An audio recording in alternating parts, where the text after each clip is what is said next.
Once the most beautiful voice in America, Joan Baez's life has changed at the age of 83. Taken a tragic turn after decades of battling mental illness, she eventually acknowledged the terrible truth: her well-known father, the folk hero, sexually assaulted her. Dated Steve Jobs and Bob Dylan, now lives alone, sleeps in a treehouse, and converses with rather than people, and she even gave one tree the moniker, counselor, since it the woman who once sang at Martin Luther King's funeral has a stunning ending. She listens better than her therapists ever did. The history of Joan Baez starts long before she released a single song. Her father, a talented physicist, Albert Baez, contributed to the development of the X-ray microscope. When he was still a Stanford student, however, it was not only he declined lucrative positions during the Cold War because it was his conscience. Because he declined to work on weapons in the defense industry, instead he took up less lucrative, peaceful jobs at UNESCO and universities. "We would never have all the fine and useless things little girls want when they are growing up," the daughter would later remark. "Rather, we would prefer a father who is morally upright." That honesty would become Joan's inheritance. Her family moved when Joan was a little kid. Her father's assistance in Baghdad was frequently one of the most eye-opening stops. Established science courses at the university when Joan was 10 years old, she recalled being flung into a scene of stark contrasts, landing in the heat and turmoil and witnessing a police officer thrash a beggar at the airport gate. In the months that followed, she witnessed animals, toddlers, and humans sifting through trash. Treated cruelly, she studied in Frank's diary at the time and discovered 1 year later, she added, "Our little souls saw the same thing after another illness. I carried the burden of it by taking various items out of it." That it lingered with her for a year, opening her heart and eyes. Joan returned to California. Despite being a New York native, she started to observe different types of injustice. She felt alienated at school because of her Mexican origin, which some students nicknamed her a dim-witted Mexican, but she also didn't fit in with the Mexican pupils. She felt stuck in the middle because she couldn't speak Spanish, but it helped her sense of right and wrong. "I wasn't accepted because I was brown," she claimed. However, "I was aware that the true concern was for the black community, and that knowledge would influence her decisions in the future, such as when she declined to sing at black colleges rather than play for segregated white audiences in the South, despite the fact that it meant jeopardizing her career at this point." A strong influence came in Joan's family converted to Quaker religion when she was 8 years old. Community renowned for their strong dedication to justice and peace, their ideals swiftly became her own. Recalled hearing discussions on war, peace, and morality at the dinner table. Options. When she was 15 years old, she heard Martin Luther King Jr.'s speech that caused her to cry. Shortly after, she declined to take part in a Cold War era. She was featured in the local paper for her act of silent defiance during the school raid drill. It signaled the beginning of her involvement. During the summer of 1959, a remarkable event occurred at the first Newport Folk Festival. Joan Baez, an 18-year-old girl without a record deal or notoriety, she wore a borrowed guitar and went barefoot on stage. She only performed 2 songs with folk musician Bob Gibson, but those few moments altered everything with her pristine, high voice that the audience had never heard before. Everyone was astonished and silent when they heard it. Suddenly, this unidentified adolescent was the name on everyone's tongue. Bo Diddley and Pete Seeger had performed. People couldn't stop talking about Joan that night, though, and record labels hurried to sign her. She would continue to perform in Newport for many years, even into her 80s. Her tale began with a single, "Fortuitous Night" in 1959. A year later, at 19, in an unexpected location, a dilapidated ballroom, Joan recorded her debut album, and she sat on a filthy rug in the Manhattan Towers Hotel in New York, which was not a fancy place. Recording using only 2 mics and attempting to avoid being distracted by the Wednesday bingo sessions that are played there. Only her voice and guitar were used, there was no elaborate production, but that was the truth. Sound evolved into something unique, even if the album didn't immediately chart. Ultimately rose to number 15 and remained on the charts for almost 3 years. Joan decided to sign with Vanguard Records, a lesser label, rather than Columbia because they offered her artistic independence years later. That record would be deemed one of the most significant by the Library of Congress. Recordings throughout American history. Prior to the recordings and festivals, Joan had been quietly gaining self-assurance at Cambridge, close to Harvard, at a little bar called Bar 47. When she made her stage debut she was afraid because the room was nearly empty, but people remembered something about her that was almost enigmatic. Strangely, the crowds expanded in a matter of weeks, and soon queues were formed along the street. She increased her earnings from $10 to $25 every night, which was substantial for a coffee shop singer in 1959, and that tiny stage served as her trial ground where she molded her presence and speech in front of a crowd that was unable to turn away the picture that accompanied her back to Newport, where the barefoot Madonna first appeared. Her bare feet became more than simply a peculiar detail when she sang without them. Came to symbolize her innocence and defiance of the slick, artificial side of the music industry. People treated her despite her desire to be a saint. She once wrote, "I am not a saint, I am a noise." She felt the need to be flawless as the years went by. However, Joan discovered a certain calm in her 80s. She danced barefoot in Paris, not for the public, but only for herself, finally being able to be who she truly wanted to be. When Joan entered a Greenwich club in 1961, everything changed once more. Village and seen the performance of a shabby young man named Bob Dylan. She was shocked when she heard him perform a song to Woody, even if he wasn't a star. His remarks were strong despite his raw voice, and she subsequently said that it caused her to tumble. It was that lovely inside, and a little deeper connection developed. Dylan's performance of "God on Our Side" at a party subsequently transformed how when Joan saw him, she recognized that he was more than just a gifted individual. Completely over the course of the following few years, Joan utilized her notoriety to assist Dylan at the Newport Folk Festival in 1963. She asked him to join her in singing in front of 10,000 people. The audience didn't immediately love him, but she had faith in him. Took him on tour, gave him stage time, and played his music for large audiences. During a Queen's performance, she sang for over half of the audience. Bobby Dylan says, "What a lot of people my age have," she told her admirers about Dylan's lyrics. "Feel but are unable to express."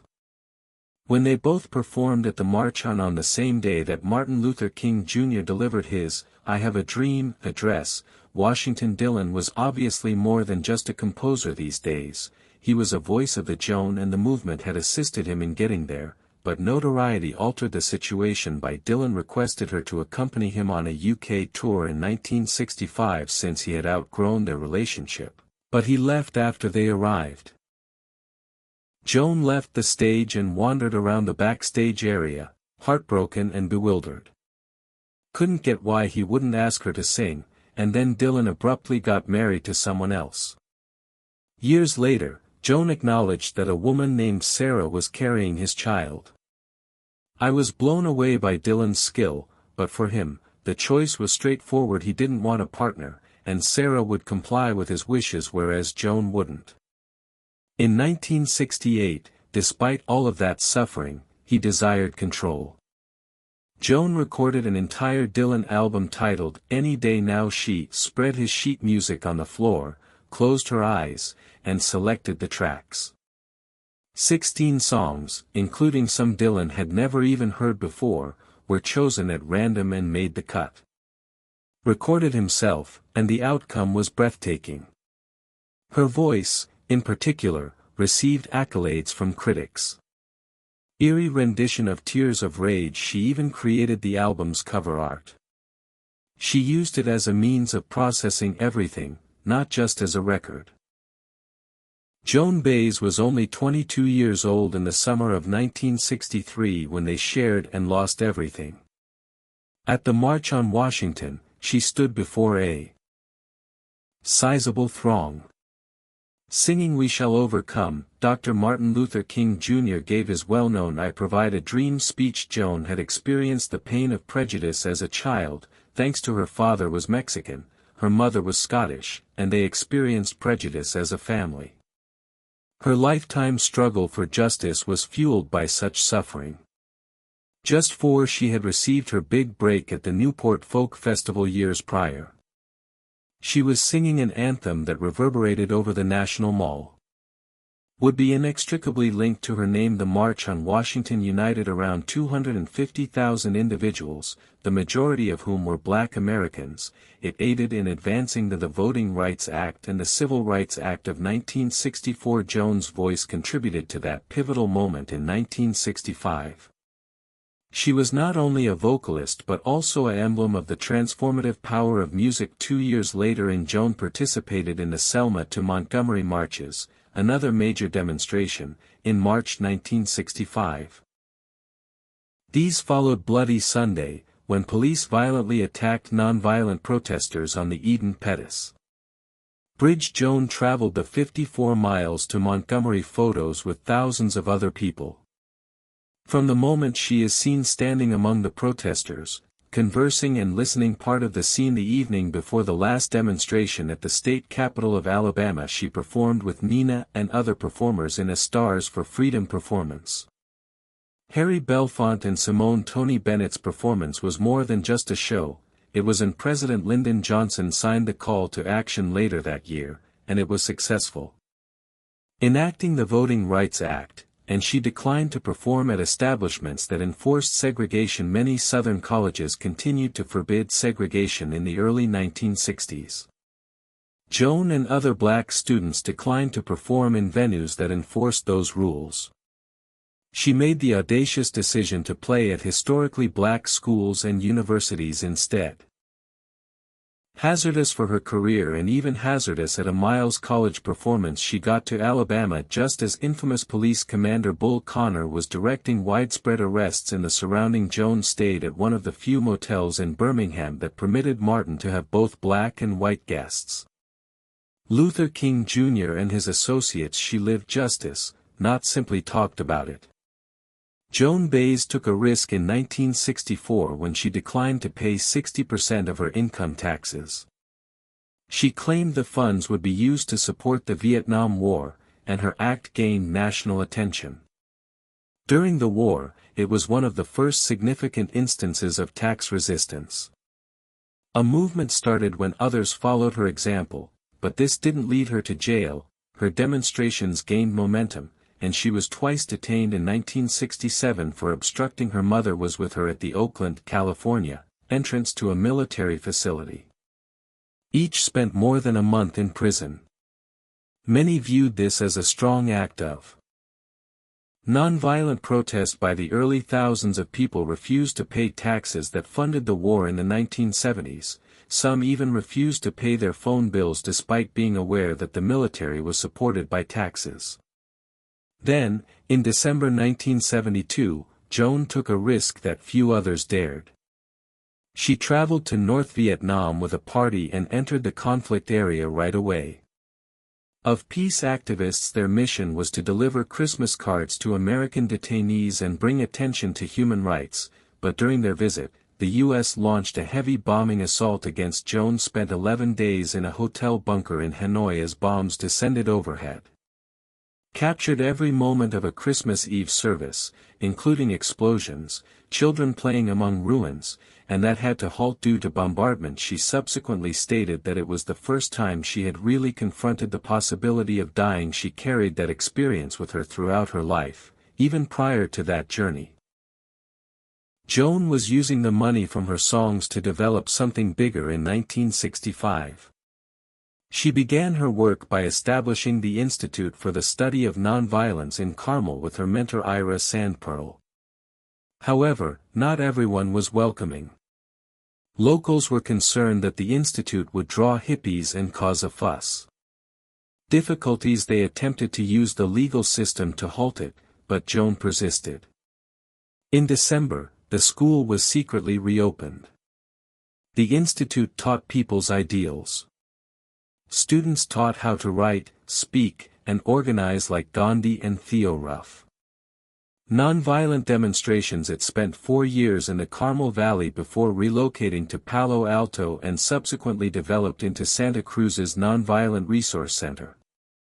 Joan developed close relationships in the activist community as a result of all of this. One of Jane Fonda was one of them. They initially had a great deal of admiration for one another. They met when Jane was filming a movie in Rome in 1967. Joan unexpectedly showed up in Jane's. It was a fantastic moment when the kitchen held her hands and complimented her on their beauty. However, years later, their opinions began to diverge. Both had visited Vietnam, but they emerged with divergent views toward the Vietnamese government. The division was made public and Joan assisted with the publication of a full-page advertisement in major newspapers in 1979 that chastised the Vietnamese government for violating human rights. She urged them to halt torture and make their jails accessible to Jane disagreed with outsiders. She supported the Vietnamese government and sent many in the peace movement were astonished by their split after reading a letter denouncing Joan's activities. It demonstrated that deep divisions could occur even among allies. In 1991, Joan Baez was 50 years old. She penned a stirring letter to her parents that she had preserved for years. In the letter, she accused her father, Albert, of having something unpleasant kept up. Respected physicist Baez is credited with helping to create the X-ray microscope of sexually molesting her during her childhood. She didn't recall this on her own. It began when Mimi, her sister, contacted and stated, "I believe something horrible occurred in our childhood, would you like to examine it as I will in therapy?" Albert disputed all of that. Claimed that the therapists had fabricated the memories, which he dubbed false memory syndrome.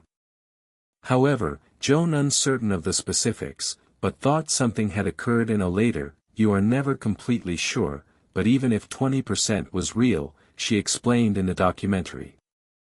Despite the suffering she endured, it was sufficient to cause the damage it did.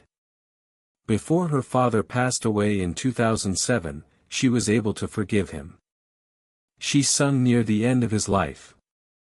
While he sat in his wheelchair, and it was a silently poignant moment between. Joan always appeared composed and elegant from the outside, especially when performing. Although she battled fiercely on the inside.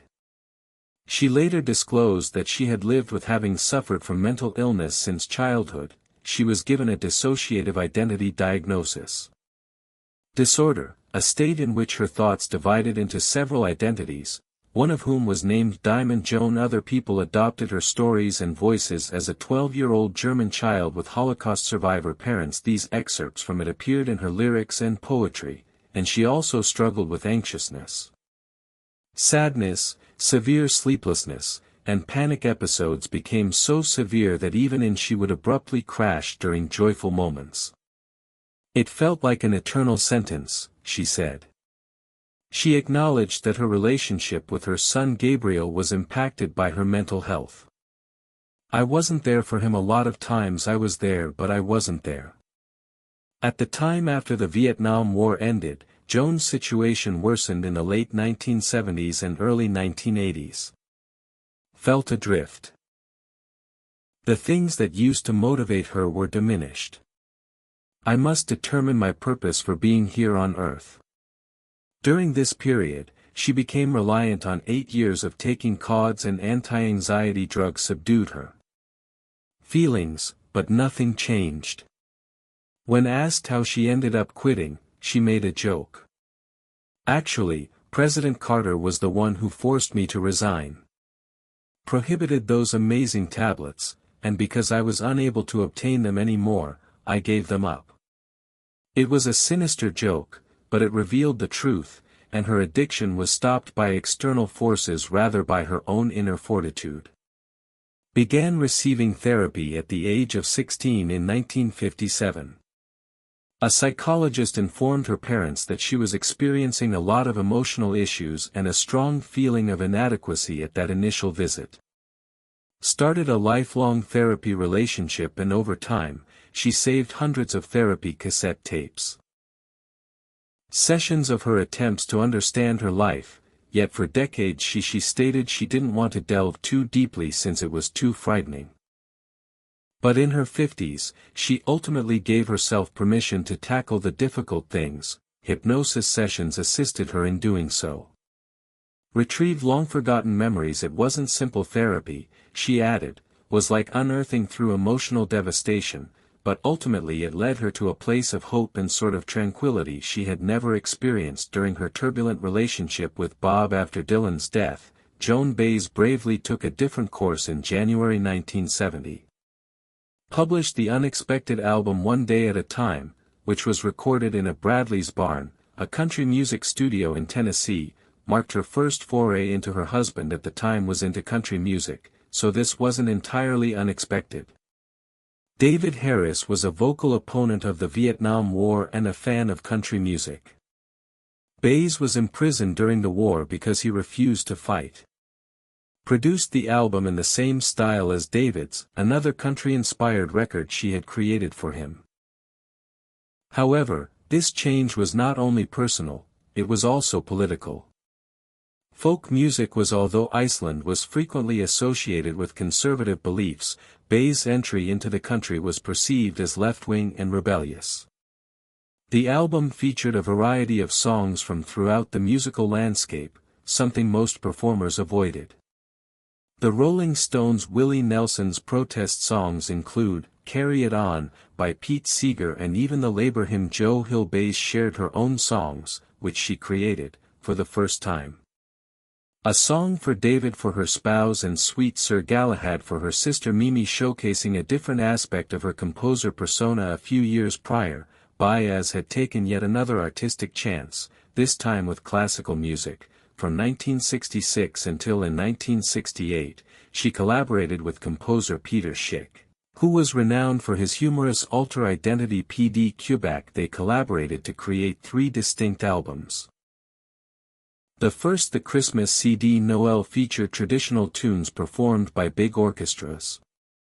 Joan followed, reimagining Beatles classics by Paul Simon, Tim Hardin, and Donovan playing classical instruments, followed by The Voyage of Baptism Throughout Our Era, a peculiar and potent blend of song and spoken word. Baez played sweeping orchestral music while reciting poems by authors such as Walt Whitman and James Joyce. This wasn't music that folk lovers were accustomed to, particularly in the late 1960s when the majority of psychedelic and electric music was popular, but Baez opted for a more subdued style. More contemplative route, demonstrating her willingness to stand apart from the herd. In 1974 saw her take yet another risk, this time releasing in a different language. The time of the nearly exclusively Spanish-sung CD Gracia Salvida was significant. Victor Jara, a Chilean folk singer, had been murdered only months prior. Baez intended to recognize him and those like him under